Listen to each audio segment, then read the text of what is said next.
ನೀವೇನು body ನೋಡ್ತಿರಲ್ಲ social ಮೀಡಿಯಾದಲ್ಲಿ ಅಥವಾ ಇನ್ಸ್ಟಾಗ್ರಾಮ್ ಅಲ್ಲಿ ಅಥವಾ ಯೂಟ್ಯೂಬ್ ಅಲ್ಲಿ, ಎಸ್ಪೆಷಲಿ ಕ್ರಿಯೇಟರ್ಸ್ ಆಯ್ತಾ, ಅಥವಾ ಇನ್ಫ್ಲೂಯೆನ್ಸರ್ಸ್.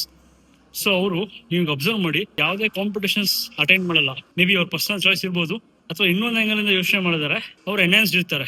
ಏನಕ್ಕೆ ಅಂದ್ರೆ ಅವ್ರಿಗೆ ಒಂದು ಇಮೇಜ್ ಬೇಕು, ಸೋಷಿಯಲ್ ಇಮೇಜ್ ಬೇಕು. ಅಂದ್ರೆ ಈಗ ಒಬ್ಬ ಕೋಚ್, ಒಬ್ಬ ಕ್ರಿಯೇಟರ್ ಅಂತ ಅಂದ್ರೆ ಒಂದು ಪರ್ಸನಾಲಿಟಿ ಮ್ಯಾಟರ್ ಆಗುತ್ತೆ ಆಯ್ತಾ.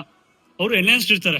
ಸಣ್ಣ ಮಟ್ಟದಲ್ಲಿ ಸೈಕಲ್ ಮಾಡ್ಕೊಂಡು ಎಷ್ಟು ಬೇಕಷ್ಟು ಮಸಲ್ಸ್, ಓವರ್ ಆಲ್ ಸಿಮೆಟ್ರಿ, ಯಾವಾಗಲೂ ಆಪ್ಸ್ ಮೇಂಟೈನ್ ಮಾಡ್ತಾರೆ. ಸೊ ಅವರು ಎನ್ಹಾನ್ಸ್ಡ್ ಇಟ್ಕೊಂಡು ಶೋ ಆಫ್ ಕೊಡ್ತಾರೆ. They will show the life style ಆಯ್ತಾ. ನೋಡಿ, ನಾನು ಯಾವಾಗಲೂ 65 days ಆಪ್ಸ್ ಇಟ್ಕೊಂಡು ಮಾಡ್ತೀನಿ, ಮಸಲ್ಸ್ ಮೇಂಟೈನ್ ಮಾಡ್ತೀನಿ, ಅದು ಮಾಡ್ತೀನಿ, ಇದು ಮಾಡ್ತೀನಿ ಅಂತ ಚೆನ್ನಾಗಿ ಕುಂತಾರೆ. ಸೊ ಡಸಂಟ್ ಮೀನ್ ಅವ್ರು ನ್ಯಾಚುರಲ್ ಆಗೇ ಮಾಡ್ತಿದ್ದಾರೆ ಅಂತ ಅಲ್ಲ. ಅವ್ರು ಎನ್ಹಾನ್ಸ್ಡ್ ಇರ್ತಾರೆ. ಅವ್ರು ನೋಡಿ, ಕಾಂಪೀಟ್ ಮಾಡಲ್ಲ. ಕಾಂಪೀಟ್ ಮಾಡಿದ್ರೆ ತಗ್ಲಾಕೋತಾರೆ ಆಯ್ತಾ. ಮೇ ಬಿ ಕಾಂಪೀಟ್ ಮಾಡಿದ್ರು ಅವ್ರು ಏನಂತಾರಲ್ಲ, ಸೈಕಲ್ ಎಲ್ಲ ವಾಶ್ಔಟ್ ಮಾಡಿರ್ತಾರೆ. But majority what you see is not true on social media, especially when they have a bigger frame. ಅಂದ್ರೆ ಮಾಸು ತುಂಬಾ ಇದ್ದು, ಶಾರ್ಪ್ ಕಂಡೀಷನ್ ಇದ್ದು, ಅಂದ್ರೆ ಓವರ್ ಆಲ್ ಒಳ್ಳೆ ಫಿಸಿಕ್ ಮೇಂಟೈನ್ ಮಾಡ್ತಿದ್ದಾರೆ ಅಂದ್ರೆ sometimes they are not natural ಆಯ್ತಾ. So ಎಲ್ಲದನ್ನು ಬಿಲೀವ್ ಮಾಡ್ಕೊಂಡು ನೀವೊಂದು ಫಾಲ್ಸ್ ಎಕ್ಸ್ಪೆಕ್ಟೇಷನ್ ಸೆಟ್ ಮಾಡ್ಕೋಬೇಡಿ. ಅವ್ರಿಗೆ ಏನ್ ಬೇಕು, ಬಿಸ್ನೆಸ್ ರನ್ ಆಗ್ಬೇಕಷ್ಟೇ. ಅದಕ್ಕೆ ಏನ್ ಮಾಡ್ಬೇಕು ಅವ್ರು ಮಾಡ್ತಿದ್ದಾರೆ.